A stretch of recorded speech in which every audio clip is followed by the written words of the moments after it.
Welcome to What the Wrestling, the podcast where you break down the biggest moments, hottest takes, and the wildest stories from the world of pro wrestling. Whether you're a diehard fan or just stepping into the squared circle, we're here to give you the real scoop on everything happening in the ring. I'm your host, RJD, and we're about to take a ride through the latest and greatest in pro wrestling. Get ready for all our hot takes, deep dives, and all the wrestling you never knew you needed. Don't forget to hit the like, share, and subscribe button and join What the Wrestling family so you never miss an episode. Now let's step into the ring.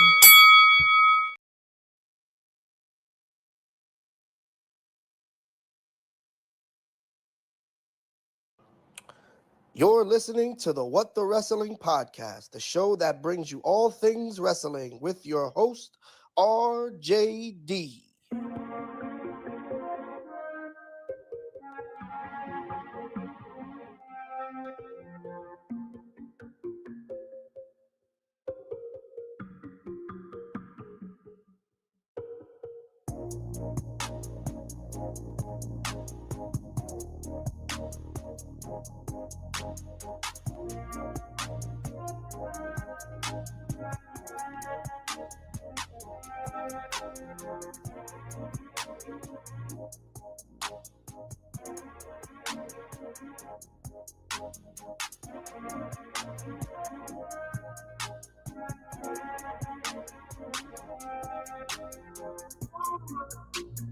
Oh, you already know what time it is. Tiger uppercut.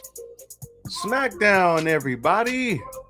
Listen, I told y'all I was doing that Smackdown review today. I know a lot of y'all are like, yo, you never do the Smackdown review. You always do it late. I told y'all I was doing it. I told y'all.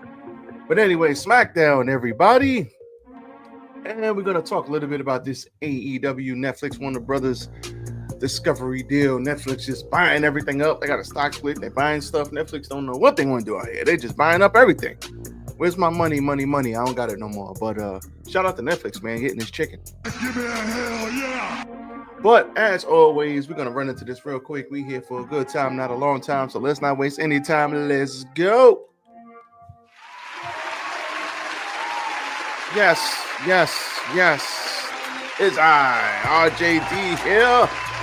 Welcome to What the Wrestling, the show that brings you all things wrestling.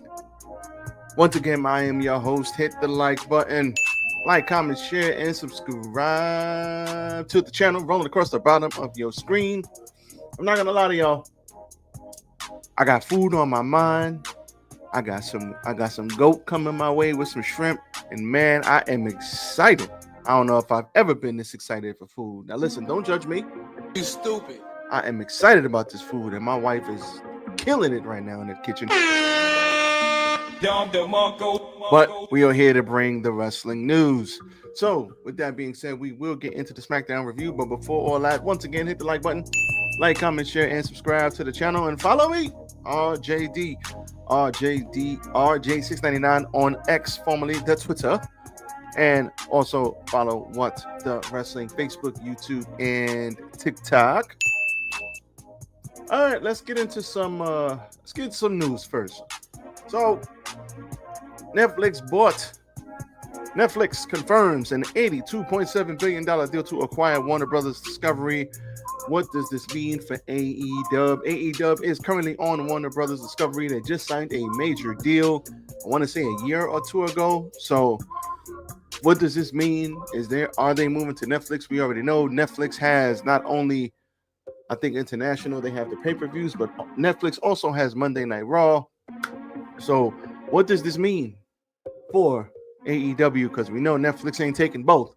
Now, Warner Brothers Discovery doesn't have, like, they're getting broken up into a bunch of different companies.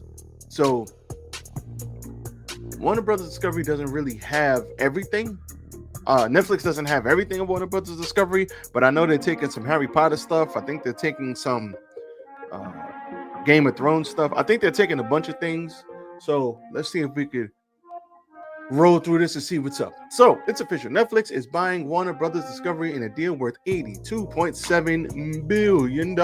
And it could reshape the entire entertainment industry, including the future of AEW. On December 5th, 2025, Netflix and WBD issued a joint press release confirming they've entered a tentative agreement. The deal includes Warner Brothers Film and TV Studios, HBO, HBO Max, with Netflix agreeing to pay $27.75 per share in a mix of cash and stock that translates to an equity value of $72 billion, with the total enterprise value pegged at $82.7 billion. So once again, what this all means basically is they're getting HBO Max, so they're probably getting the TV shows that come along, the TV shows and the film that come along with HBO and HBO Max.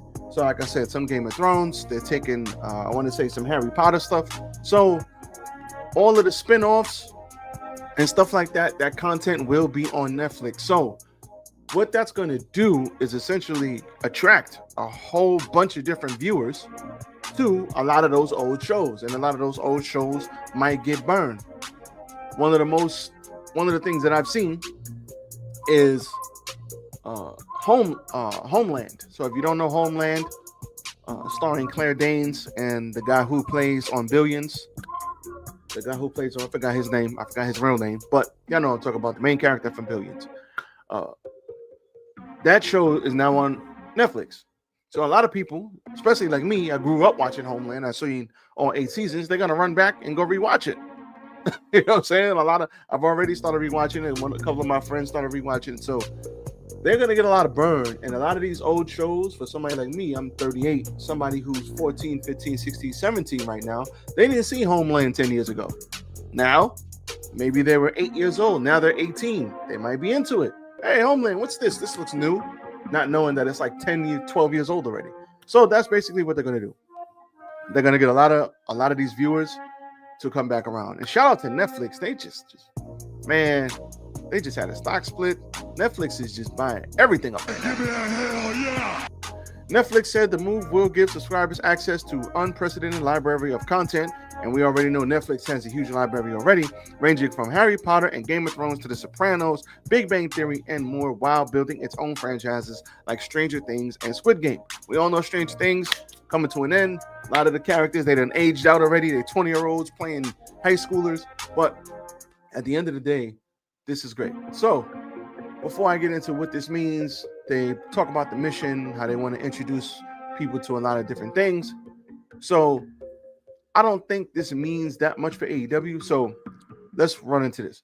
Now, there's where things get real for AEW. AEW's entire television and streaming presence, TNT, TBS, and Max, is under Warner Brothers Discovery. That is the Discovery umbrella. With Netflix now in control, the future of Tony Khan's promotion could depend on whether AEW aligns with Netflix's evolving content strategy. Because Netflix wants to be, well, they're already global, worldwide. Their library content is unlike anything we have ever seen on planet Earth.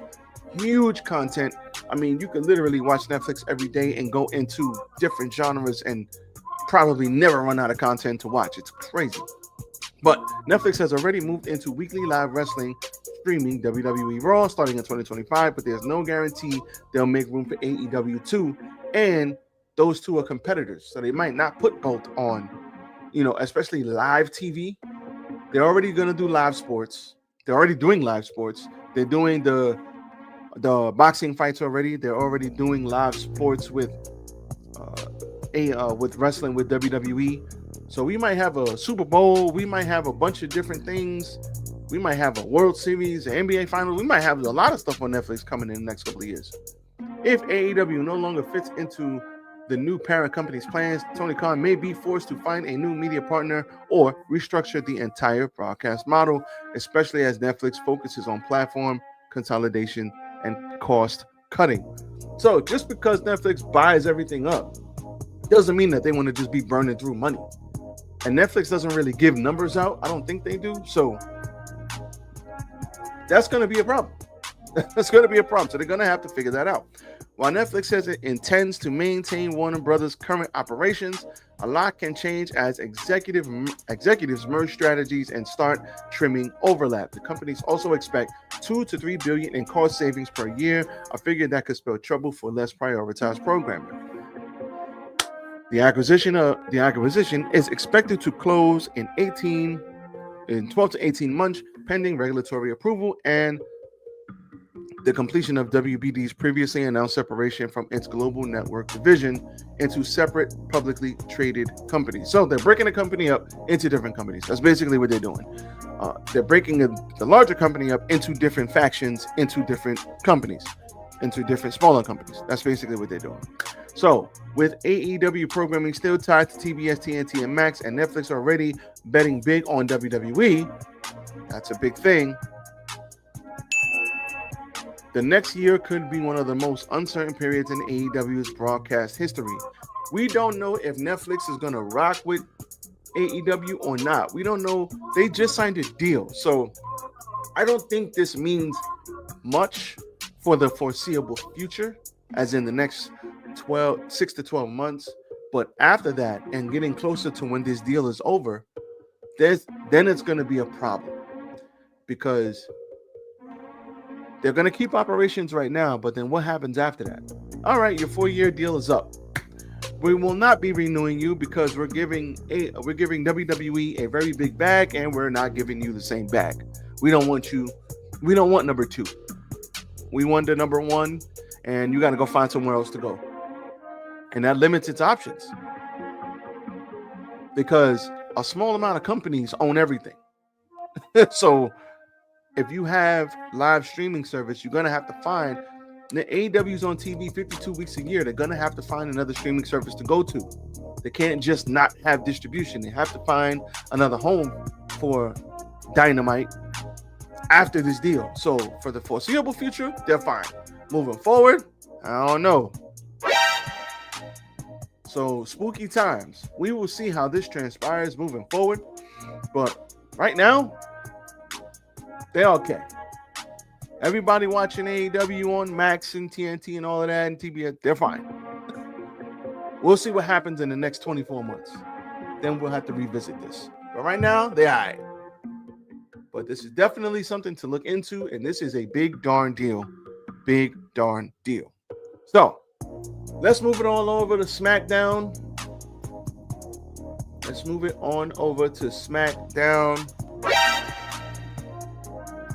Oh my God! Smackdown was okay.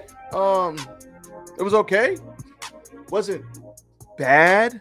We had some good matches, but it was okay. I mean, I guess. Give me a hell yeah! No, I'll give you a hell. It was okay. that's basically it. When it comes to Smackdown, we're going back. So Smackdown kind of needs the help, and there's a lot going on. But what they got to do, honestly, is they got 2 hours, which is great. And we had good wrestling on the show. So I'm not going to sit here and say the show is bad, because it wasn't. To me, we had a good match between Bliss and Sane was decent. Cody called out Drew. Ilya Dragunov continues to be the best thing about SmackDown. And then we had the main event, which was good as well, because you had Gunther versus LA Knight. Yeah. So we have good stuff on here. And we had matches, had time to breathe. So I'm not going to sit up here and say it was bad. I just say sometimes I want a little bit more from SmackDown. I don't know what, but it's like, let me get a little more. And the Solo Sikoa MFT thing kind of not really doing it for me. I don't know why we're holding off on just having these guys fight. They finally got in the ring and decided to brawl today, which was great. But we got to get these guys on a major pay-per-view and just give us a 5-on-5 something and let them put together a good match. But I just don't think a lot of people care right now about the MFTs. Not that Solo Sikoa is doing a bad job or the MFTs is doing a bad job. I just think a lot of people don't care.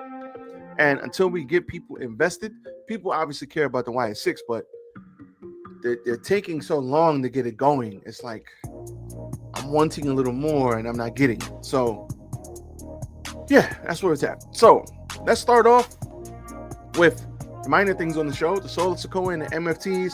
They did see Ilya Dragunov in the back after Dragunov was like he wants Tommaso Ciampa for the chip, which he will get next week. So after that, he said, let's go. They went to the rings. They addressed the attack from Uncle Howdy and the Wyatt Six last week. The factions then brawled. Tama Tonga and Eric Rowan squaring off in the ring. And hopefully we get a little bit more interaction and they push it a little bit more forward. We get a match or 2 or 3 and it all culminates in a big match. And we got these 2 giant factions going at each other. But in order for us to care, we got to care more about one faction than the other. And you can only ride off the Bray Wyatt stuff, rest in peace, for so long. At some point in time, we got to get Uncle Howdy in the ring. He got to be chasing a belt. He has to be chasing a title, chasing a world title. He has to be chasing something. At one point in time, we can't just have him floundering. We got have him chase a mid-card title, move him up the card, something. But right now, it's just like he's in this purgatory in the middle and nothing's really happening. So we got to work on that. Jade Cargill versus Alba Fire. She beat Alba Fire with the Jaded. Short match, Julia and Kiana James attacked Chelsea Green at ringside, causing the distraction for Fire, who lost off the distraction. Cool. Nothing wrong with that. And backstage, Jade got in B-Fab's face, and then Mia Yim was out there like, we're not going to do that with the kendo stick. We're not going to do that, boo-boo. And so that's setting them up. So I know a lot of people ain't really feeling Jade, and that's okay. But I like the fact that let Jade go start from the bottom and just start whooping everybody's ass. Work her way up to the people that we actually do care about, whether that be Tiffany Stratton, whether that be Bianca Belair, when she finally comes back off the injured finger, whoever. Let her build up and then eventually take the title, get the title either taken off her or get that big win. Right now, she's just fighting the minor people, but let her run through the people, the mid card, and then get up to the top, to the fan favorites. Fine with me.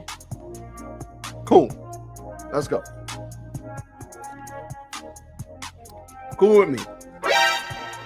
Alexa Bliss, Kairi Sane. She beat her with the Sister Abigail. Alexa Bliss took a little bit too. Kairi Sane took a little bit too long for that elbow.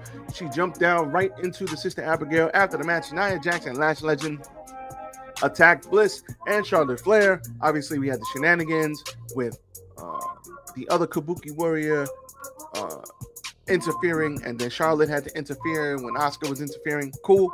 But Lash Legend and Nia Jax stood tall, and they set their sights on the Tag Team Women's Championships. I'm not gonna lie, I like this. Now I know what you're thinking. Stop it. Get some help. I want to see Lash Legend and Nia Jax get the titles because 2 big women, powerful women. They're bigger than damn near everybody on the roster. Strong women, and those 2 get the title. It'll be like the Brothers of Destruction getting the title, and they could just beat the holy hell out of all of these women, and then you could build up a strong team to finally conquer them. But they could get a nice, and think of all the good heel stuff we're gonna get. We get to get Lash Legend on TV. We get to see what she's made of. We get to bring her along slowly because Lash Legend, we get to talk to her, find out what she's about, find out what she wants, what's her motivations. We get to bring her along, even though she's still kind of working slowly. Eventually, when they split up, we get to do all of that stuff. And my wife is like, the food is done. But she still doesn't like wrestling, y'all. But I did get a whiff of that goat and garlic, and oh my God, mwah, it smells amazing. So, we get to bring Lash Legend along while still having her do tag team stuff. And I like it. And she gets to be with Nia Jax, and they're going to beat the hell out of all the women. So I want to see them have a long run. So I'm looking forward to this when they eventually do get the titles, and I think they should have the titles for a long time, at least 6 months. U.S. title championship match, Ilya Dragunov, Carmelo Hayes, Don DeMarco. Oh my God! Ilya Dragunov is the best thing about SmackDown, and it's not even close. These U.S. Open challenges with Dragunov, they had the people cheering for Carmelo Hayes, y'all. Stop it. Get some help. Carmelo Hayes is a bad guy, and now, I mean, everybody knows he's phenomenal at what he does. So if you didn't know that, then you're stupid. You stupid. But they had us cheering for Carmelo Hayes, even though he's been a bad guy, because I'm him, Carmelo Hayes. Yeah. And they had themselves a good old match. Tommaso Ciampa causes the distraction, and Ilya Dragunov, the ultimate babyface, says, I don't want to win this way. Give me a championship match with him. He forces his hand. This makes me think that Ciampa's going to win the damn U.S. title. I hope not, but we'll see. But I hope he doesn't win it, but maybe he'll win it, and then Ilya Dragunov will have to chase again, which is fine with me. But I'm loving this open challenge stuff. And then adding Ciampa into it, man, we're going to get some banger matches after. We're going to get some banger matches off this. Banger after banger.